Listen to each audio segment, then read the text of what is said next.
နေ့ကတနင်္လာနေ့ကလေအမတို့ဈေးကွက်ကလေ gap နဲ့လောက်သွားတာကွာလောက်သွားတဲ့အချိန်မှာအမတို့ပြောရလေ resistance level ကဟိုလေ4500ဟဲ့ပေါ့မတော့မပြောဟန်နေပြန်ကြည့်လောက်မနော်ဟုတ်တယ်4500 6000ဝန်းကျင်မှာရှိတာသိရမလားအဲ့ချိန်မှာအမတို့ကထိတ်မှာက history မှာကလေ level တယောက်အောင်စမ်းသွားသေးရဲ့သူရဲ့လေဟိုပါလေ support sorry resistance တုံးကိုလေ level စမ်းသွားသေးရဲ့4580ဆိုတဲ့ဈေးလေအဲ့ကနေပြန်ကျလာတာအမကအဲ့ကနေပြီးတော့မှ sell လုပ်ထားတာကွာသိလားဘာလို့လဲဆိုတော့ SR ကဟိုပါဘောနော်9%လောက်ကို9%ဆိုတာကကွာအမတို့ candlestick ရဲ့ pattern ဒီ power ကိုထွက်ပြီးတော့မှ9%လောက်ကိုယူထားတော့ SR ထိခဲ့မယ်ဆိုလို့ရှိရင်ကွာဆိုတာ0.5နဲ့ဝင်တာဖြစ်တော့ဒါမှမဟုတ် SR ထိခဲ့မယ်ဆိုလို့ရှိရင်ဒေါ်လာ900လောက်ထိမှာကွာအခု taking profit ကကြတော့1/2လောက်ယူထားတာဆိုတော့1000ကျော်တကယ်က taking profit ပြည့်နေပြီရွှေနဲ့ဒေါ်လာဘေးဟာလောက်တက်လာဒါမှမဟုတ် crypto လောက်တက်လာအကုန်လိလားအမတို့လေဟိုဗာလဲအခု21ရာစုကွာဒီလားအခုအမတို့ရဲ့ခေတ်ကနေစမှာပေါ့ generation ကဒီတက်ပို develop ဖြစ်လာဖို့ပဲရှိတယ်ဒါပေမဲ့အမတို့ရဲ့မြန်မာနိုင်ငံရဲ့အစိုးရကတော့ crypto ကတော့သိရမလားဟိုအစမပြေဘူးလေအဲကြတော့ဟိုလေလာထားလဲမမအောင်ဘာလို့တော့အမတို့အစိုးရသဘောကျလာတဲ့ခါကျလို့ရှိရင် quantity ဖြစ်သွားလိမ့်မယ် crypto ကသိလားသူများနိုင်ငံတွေမှာအရန်တုံးနေပြီအမတို့မြန်မာနိုင်ငံပဲတက်ရမလားဖြစ်နေတာတကယ်တမ်းကျတော့ဟိုစားထိုင်းမှာဆိုလို့ရှိရင်လည်းခရစ်တိုနဲ့ပတ်သက်ပြီးတော့ငွေပေးချေလို့ရတဲ့နေရာအဆင့်နေအောင်ရှိအောင်ရောက်နေပြီကွာမြန်မာနိုင်ငံပဲနည်းနည်းပေါ့နော်နောက်ပိုင်းကျရင်တော့ develop ဖြစ်လာမယ်ထင်ပါတယ်ပြီးလာထားတာမမအောင်ခရစ်တိုလည်းမိုက်တယ်အဲ့ခရစ်တိုသမိုင်းကြောင့်ပြောပါဆိုလေအမ2019လောက်ကဝင်တော့ကလေအဲ့တော့ခရစ်တိုတုံးကအဲ့လိုမျိုးပေါ့ကွာတကယ်ကြတော့လူတွေကမကောင်းတာသိလားဈေးကွက်ကသူ့ဟာနဲ့သူပဲနေရလူတွေကမကောင်းတာဘယ်လိုမကောင်းတာလဲဆိုတဲ့အခါကျတော့လိန်တာပေါ့ကွယ်အဲ့လိန်တဲ့သူတွေမှပဲလေလူတွေကလည်းအထင်ကြီးကြတာကွာသိလား for show တွေဟိုဟာဝစ်တရားဝစ်ပြဟိုဟာလုတ်ပြဆိုသူများမကောင်းကြပြောတာမဟုတ်ပါဘူးပြောပြတာပါအဲ့လိုမျိုးဆိုနည်းနည်းသတိထားကွာပြီးတော့100%ဆိုတာမရှိဘူးကွာဒီလားဘေးလုပ်ငန်းမဆို100%မြတ်နေမှာတော့အကုန်လုံးချမ်းသာနေမှာပေါ့အဲ့လုပ်ငန်းပဲလုပ်မှာပေါ့အမတို့ဟုတ်တယ်မလားခရစ်တိုကလည်းသူကလည်းသူအဲ့တုန်းကဆိုလို့ရှိရင်စပြီးတော့ develop တွေဖြစ်လာတယ်တကွာရောမှဘယ်လောက်ပဲတော့ကိုရာကဏ္ဍလောက်ပဲရှိရအခုဆိုရင်တကွာရော1000ကျော်ပြီလေဟုတ်တယ်မလားအဲ့တုန်းကကွာသူတို့က trade ပေးရကွာဒီလား၄ရောက်လောက်ပါသွား US president ဟုတ်တယ်ကြောက်စရာကြီးခရစ်တိုကြောက်စရာကြီးအဲ့ဒါနဲ့အမအာလူထုတ်လိုက်ပါအောင်မယ်အဲ့ဒါနဲ့အမတို့တော့အမလည်းခဏလိုက်မှာပြောပြဘူးပါဟိုလေခုမှစားလေးလာတဲ့ beginner အဆင့်ဆိုတဲ့အခါကျတော့ခရစ်တိုဆိုတာဘာမှလည်းမသိဘူး forex trading ဆိုတာဘာမှလည်းမသိဘူး stock trading ဆိုတာဘာမှလည်းမသိဘူးသိရမလားအဲ့ချိန်မှာခရစ်တိုကအမအဲ့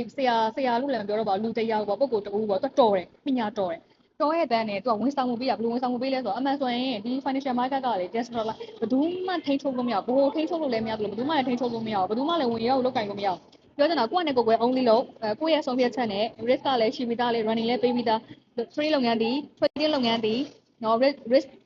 ရှိတယ် reward လည်းကြီးတယ်ဒါကြောင့်မလို့ဒီလုပ်ငန်းကိုနားမလည်ပဲဝင်နေဆိုလို့ရှိရင်ဆုံးရှုံးနိုင်ခြေအရင်ရှိတယ်ဆိုတဲ့ဟာကွာဒီလားအဲ့ဒါပါပြီးသားအဲ့ဒါကိုသူကဘယ်လိုလဲဆိုတော့ကိုသား trade ပေးရသိရမလားကိုသား trade ပေးဆိုတာ investment ပုံစံမျိုး use တစ်လောက်ကိုဘယ်လောက်ပေးမယ်လို့မှမမြင်ရင်ဘယ်လောက်ပေးမယ်ဆိုပြီးသူက trade ပေးတော့တကယ်ဈေးကွာတူနေရအဲ့ဒါကို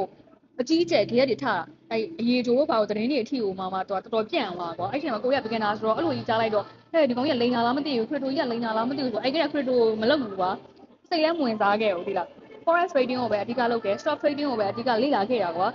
ကိုရဲ့ major အနေနဲ့ကြည့်မယ်ဆိုရင်ကွာ subject ကအဲ့တော့အဲ့ချိန်မှာဒါကိုလေ crypto လေ့လာခဲ့မယ်ဆိုလို့ရှိရင်အဲ့ဒီ software ကြီးနဲ့ binance ကြီးနဲ့လောက်ပြီးတော့မှ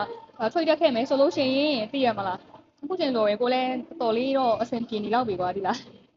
ဒါပေမဲ့အခုတော့ forex trading ကိုပဲအဓိကပေါ့ stock trading ကိုပဲအဓိကပေါ့နော် stock ကလည်းမြန်မာ stock တွေကိုလည်းအဓိကသဘောကျတယ်ဒါပေမဲ့မြန်မာ stock တွေကနှေးရလေဒါပေမဲ့ long term plan အနေနဲ့10နှစ်တာ15နှစ်တာ5နှစ်တာမှာဆိုလို့ရှိရင်တော့ရေရှည်ကြတော့စီမံကိန်းနဲ့ဆိုရင်တော့တော်တော်အဆင်ပြေပါတယ်မြန်မာနိုင်ငံမှာလည်း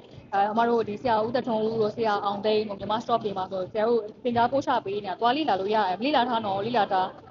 trading ကတော့ holding နဲ့ကျွန်တော် holding မလုပ်တော့ဟုတ်တယ်ဟုတ်တယ်ဟုတ်တယ်အဲ့ဒါလေးကွာအဲ့တော့ forex trading ကိုပဲအဓိကလုပ်ပါဘောလုပ်တဲ့ခါကျတော့လေဒါဆိုရင်နင်ကဒါဆိုရင်ဘာကြီးလေလို့မေးရခါကျရင်ကျွန်မဘာကြီးမှမဟုတ်သေးဘူးဒါပေမဲ့ကျွန်မမှာနော်ဘယ်လိုပြောမလဲကျွန်မမှာမှန်ကန်တဲ့ဆိုတာလေကိုအတွက်ပေါ့နော်သူများအတွက်ပြောတာမဟုတ်ဘူးနော်ကိုအတွက်တေချာပြင်ဆင်ထားတဲ့ trading strategy plan ရှိတယ်ပြီးတော့ကျွမ်းကျင်တဲ့ risk and reward management ကိုကောင်းစွာထိန်းနိုင်တဲ့ဟာရှိတယ်အဲ့ risk and reward ရဲ့နောက်ကွယ်မှာ psychology ရတော့ကိုယ့်ရဲ့စိတ်ပေါ်မူတည်ပြီးတော့မှတော့အခုထိတော့စူးစမ်းနေရဆဲပဲပေါ့နော် real နဲ့လားတယ်မုန်းနဲ့လားဟာ real နဲ့လုပ်ပြမှာပေါ့ real နဲ့လုပ်ပြမယ်ပြီးတော့ founder challenge ဖြည့်မယ်အခုဒီ live မှာ founder challenge ကျွန်မပြန်ဖြည့်မယ်ခရီးတော့သွားနေရကွာဒါပေမဲ့အခုဒီရက်ပိုင်းကဈေးကွက်လေးလာတော့ founder ကိုကျွန်မဝယ်မယ်အခုဝယ်ပြီးတော့မှဖြည့်မယ်အောင်ရင်ကျွန်မလာပြောမယ် ကျမရဲ့ Fanta Challenge အနေထားလေးကကျမတို့ The Trading Page မြန်မာနိုင်ငံမှာလက်ရှိဝန်ဆောင်မှုပေးနေတဲ့ The Trading Page မှာကျမက Fanta ဖြည့်ရဲကျမအောင်သွားတယ်ကျမ level 4ဆင့်ထိအောင်ရောက်ခဲ့ရဒါပေမဲ့ကျမပေးရောက်ထုတ်ပြီးတော့မှကျမပြန်ကုန်သွားတယ်အဲ့ဒါကျမအခုကလေးကအဲ့ကလေးကကျမဖြည့်လိုက်ကုန်လိုက်နဲ့အခုတခြားလေးဒီဇိုင်းမမနဲ့ဖြည့်မှာဘာလဲကျမကဒီဇိုင်းမမလုပ်တာကွာဒီလားဒီဇိုင်းမမလုပ်နေတာအဲ့ဒါကျမရဲ့အဓိကပြဿနာဘာလို့ရှင်တို့တွေလေထွေးရုပ်တဲ့ခါကျရင်လေတိလာလိမ့်မယ်ဘာတိလာမအောင်တိလာအဲ့ဒီလေအမှန်ဆိုရင်ကွာသိရမလားကျမတို့ဟိုနဲ့ပဲပြောမှာကျမနမတို့ဘန်းခံရမှာလဲကြောက်တယ်ကွာပြီးတော့ဟိုကဖြစ်မှာလဲကြောက်တယ်ကွာနည်းနည်းအဲ့လိုမကြိုက်မှာလဲကြောက်တယ်အကုန်ကြောက်တယ်အဲ့တော့100ပဲထားလိုက်အောင်အဲ့ဒီ100ဆိုလို့ရှိရင်မြန်မာငွေကအခုလက်ရှိပေါက်သေးဆိုရင်4သိန်းလောက်ရှိရကွာ4သိန်းကျော်လောက်ရှိရကွာအဲ့ဒါကို100မြက်လဲလုံးနဲ့မှအမြဲလုံးမမြင်1000မြက်လဲအမြဲလုံးမမြင်မမြင်တဲ့ခါကျတော့ဘာဖြစ်လဲဆိုတော့သိရမလားပတ်စံလို့မမြင်တော့လေပါသွားတဲ့ခါကျမှတွက်ကြည့်ဟာပါသွားတဲ့ခါကျမြောက်ကြည့်မြန်မာဝင်နဲ့ပဲအားကြမှသိတာအဲ့လိုလေကျမတို့ mindset တွေကလေတဖြည်းဖြည်းနဲ့ရင်ပါလာတယ်ကျမတို့ဒီကဏ္ဍတွေကိုရင်ပါလာတဲ့ပြဿနာကလေတော်တော်ကြောက်ဖို့ကောင်းတယ်ဒီမှာပါတယ်စကားမဆက်တော့ကျမကလေကျမသွားလေးလေကျမသွားလေးကအောက်မှာဝင်နေတာတွေ့လားမသိတကယ်ကျမရဲ့သွားဒီအပေါ်ကတော့ဒီတိုင်းပဲအရင်တော့ကနေနဲ့အထဲဝင်နေတာသွားအပေါ်ကညီရယ်အဲ့ထဲလေးဝင်ပြီးပုံတယ်အဲ့လေကိုကျမကအောက်သွားအထဲရမ်းဝင်ပြီးတော့မှ၄ယောက်ကြီးပဲခန့်နေသွားတယ်အဲ့တော့ကျမသွားညှိလိုက်တာ bridge လုပ်လိုက်တော့သွားဒီရှိသွားပြီးခေါ်လာ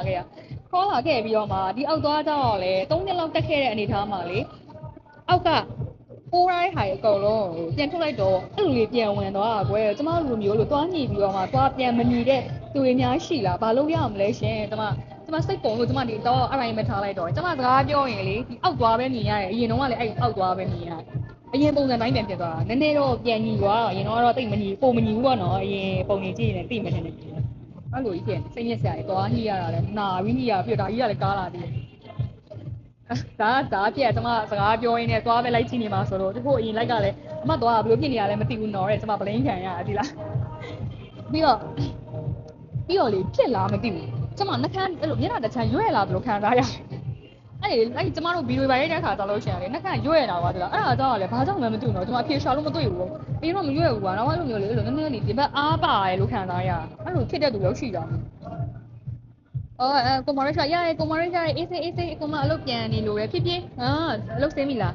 အဲ့ဒါအခုကကျမမလုပ်ပြမှာရဲဆိုတော့ထိတ်မယ်ကျမဒီမှာ laptop တော့ပါမလားခဲ့ကိုအခုလက်ရှိနေထားတာလေဝယ်လို့လာတဲ့ position လေးတွေ့လို့ပြီးတော့4နာရီဆိုတဲ့ခါကျတော့ကျမတို့က letter section စပြီးတော့မှဖြစ်နေပြီလေနည်းနည်းလှုပ်ခက်ဖြစ်နေပြီကျမတို့လုပ်ငန်းကလည်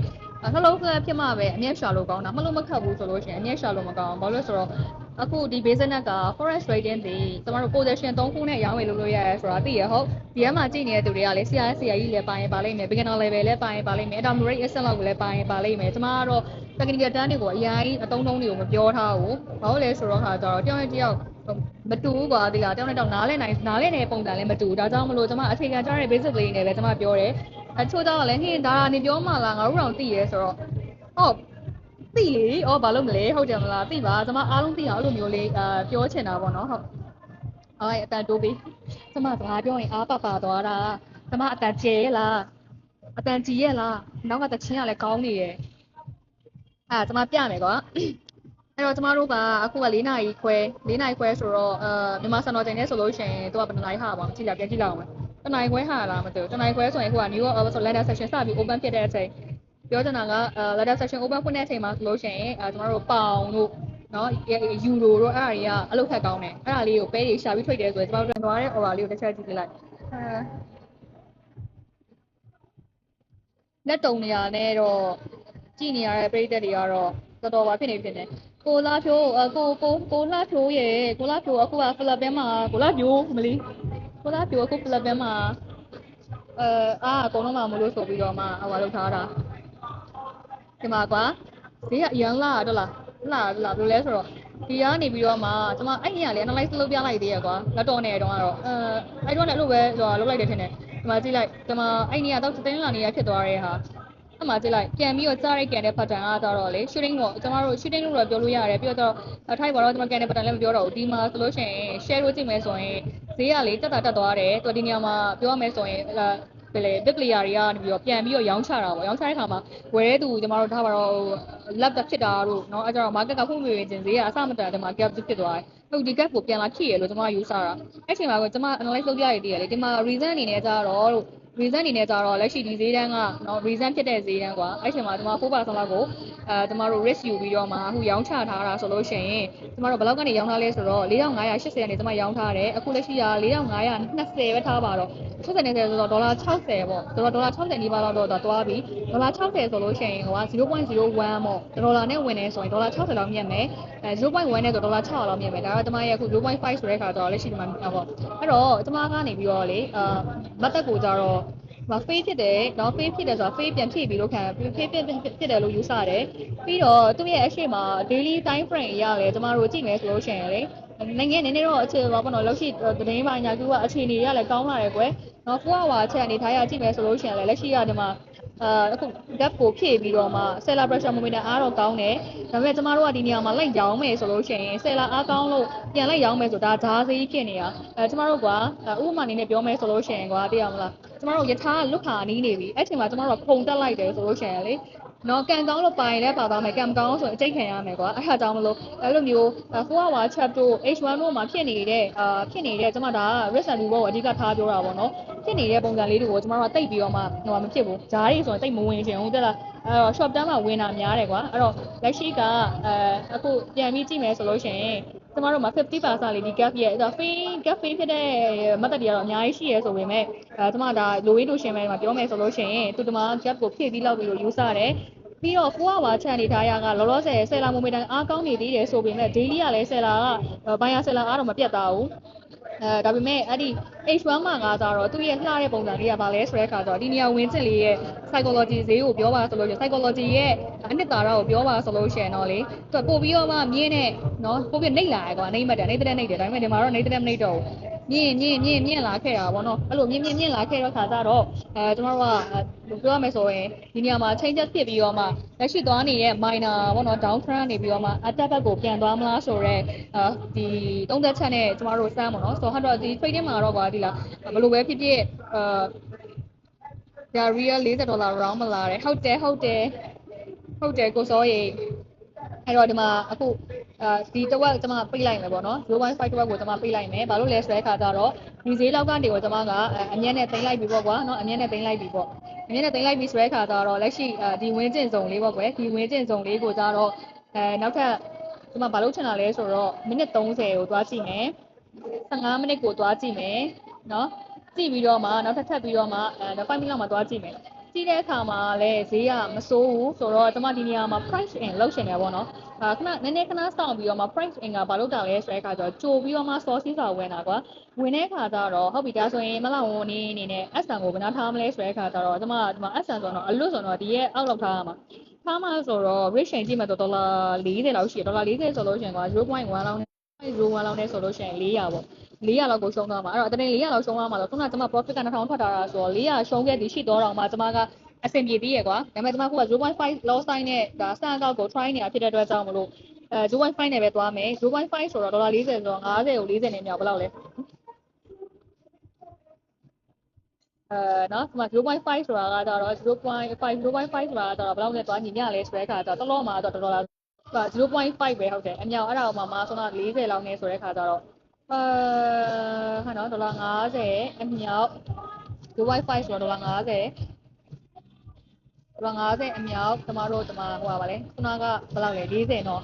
40တော့အိမ်မှာ2000လောက်တော့ဖြစ်သွားရနော်2000လောက်ဖြစ်သွားရဲဆိုတော့ဒီမှာလေအမြက်က2000ကျန်နေသေးရဆိုတော့ဒါဆိုတော့တိတ်မကိုက်တွက်ချင်မကိုက်ဘူးနည်းနည်းလေးဒါပြန်ချုပ်မယ်ဆိုလို့ရှိရင်တော့ဒီတကယ်တော့ SN ပြန်ကိုးမယ်ဆိုတော့15 minute လောက်မှအထိကိုတွားဆင်းကြည့်မယ်ဆိုတော့ဒီအခုလက်ရှိအခုမဖောက်နိုင်တဲ့ဒီဈေးတန်းပေါ့အဲ့ဒီ4520တော့18ဝန်းကျင်လောက်ကို SN တကယ်ထားမယ်ဆိုရတယ်ဒါပေမဲ့အလွတ်ထားမယ်ဆိုလို့ရှိရင်တော့အဲ့ဒီခုနကပြောတဲ့ဒီဈေးတန်းပေါ့နော်သူရဲ့ reason အနေနဲ့ရောက်ခဲ့တဲ့ဈေးတန်းလောက်မှာ SN ထားရဲဆိုတော့ကိုစိတ်ချရတာပေါ့နော်ဒါပေမဲ့နည်းနည်းတော့ဟိုဖြစ်တယ် risk များရဲလို့ကျွန်မယူဆရတယ်ပေါ့ဒါပေမဲ့ဘလို့မီးတို့ပြေဆိုတဲ့ကောင်မူလက်ရှိဒီမှာ gap ဖြစ်တဲ့နေရာလေးရဲ့အောက်လောက်မှာပဲကျွန်မက$10အဟလောက်နဲ့$10ဟောင်းနဲ့ထားမယ်ဆိုလို့ရှိရင်0.5ဆိုဒေါ်လာ1000လောက်ရှုံးမယ်ပေါ့နော်အဲ့ဒါဆိုရင်တော့မစိုးဘူးလို့ကျွန်မယူဆရတယ် leverage ကအပြည့်ယူထားတယ်ကိုစော leverage အပြည့်ယူထားတယ်ကျွန်မ0.5နဲ့ပိုင်လိုက်မယ်နော်ပိုင်လိုက်ပြီ SR ကြတော့တဲ့0.0.10နော် တုံးလို့ပါတော့လေအားမရအောင်ကျမလေတယ်လူမျိုးသားကလေအဲ့လိုလွယ်တကူရှင်းပြနေရသေးလားတကယ်ကြတော့လေသူ့ရဲ့တခြားသော database တွေရှိသေးရဲ့ဒီလားကျမ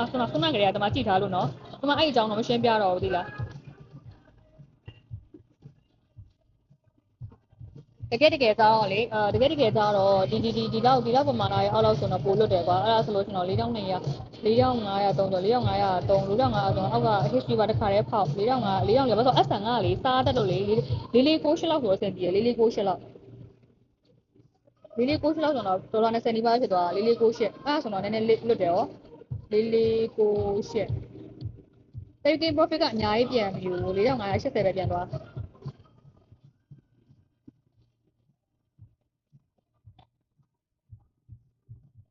အဲ့လောက်ပဲအဲ့ဒါကိုကျမတို့ကြည့်ရမယ်ဟုတ်လားဖီကတော့ပြန်ပါတယ်ပြီးတော့မနေ့ကကျတော့လေholiday နဲ့သွားပြီးတော့မှနည်းနည်းတက်ဆိုင်တိုက်ဆိုင်နေကွာဒီလား holiday နဲ့နည်းနည်းလေးသွားပြီးဖြစ်တော့လေအဲ့လိုတော့ရှိတယ်နော်ကျမထပ်ပြီးတော့မှနည်းနည်းထပ်ပြီးတော့တခြားကောက်ပြီးလည်းဝင်လာအောင်မယ်လှနေရပဲ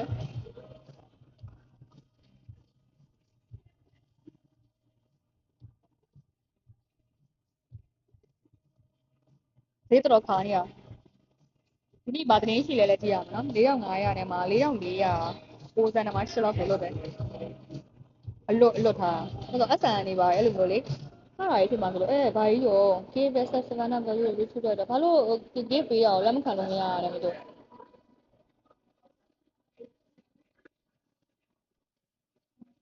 ဘူးgive ပေးရအောင်လက်ခံလို့မရဘူးလေဒီလား give မပေးနဲ့နော်အသေးလေးပဲထောက်ပေးနော်အမကိုလေ